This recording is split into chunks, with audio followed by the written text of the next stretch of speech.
Hey, Glen. Hi, Yeah. how are you?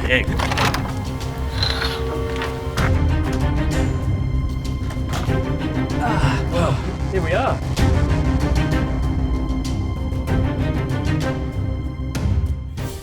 In the studio. Yes. Very nice setup here. Well, yeah, it's been really exciting working with Arctech. You know, I've learned so much about solar tracking. I mean, in the early days when I taught solar, I used to say solar tracking's not worth it. The economics don't make sense anymore because solar panels got so cheap. But now I'm so wrong.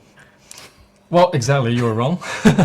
Well, I think that makes some sense, especially for like very large scale solar. If you look at like a small commercial, maybe 3-5 trackers, maybe that's not worth it. But if you look at some large scale, like megawatt size or hundreds of megawatt size, there's actually a study showing the lowest LCOE will definitely be the single axis tracker plus I would say bifacial. At this point of time.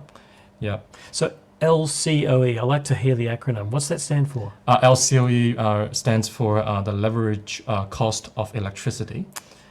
Yeah. So the definition is quite simple. Is to have so it's like to use like the lifetime production, energy production divided by the lifetime cost. Then you will have the average cost per kilowatt hour.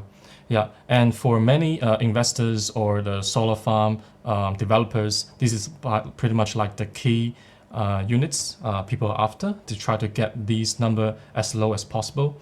And by doing this, there are only two ways. One is to have maybe cheap panels, cheap equipment, or maybe try to lower down the labor cost. But on the other hand, try to get as much energy as possible. And single axis tracker, they keep a very good balance. Yeah, maybe they not produce as much as the dual axis tracker, but they are cheap enough and produce more enough. So that's the reason why these days you can see that 90% of the solar farm developing Australia actually used single axis tracker.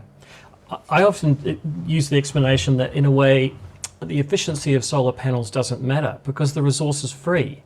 You're not paying for the sun. What you're paying for is the efficiency, or what you're concerned about is the efficiency of the economics. For the money that you spend for the project, how much does it cost to produce the energy? It's not about, you know, have you got the most efficient solar panel, though it certainly helps. Yep. But with tracking, you're also getting land efficiency, aren't you? You're not using as much land, I imagine, as a fixed array? Well, to be very honest, tracker might use a little bit more land than the fixed array.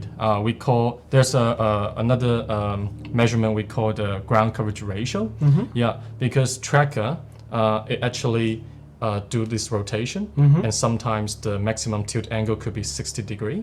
And in order not to having too much shadings on on the other row, you might want to leave a large space on that. But again, if you look at the overall return on investment, tracker is still worth it because, like you just said, module efficiency is important. But solar tracker will help help the module always facing the sun. Then that will help to fulfill the potential of the module efficiency. Yeah, the module is always, or maybe most of the time, at its peak.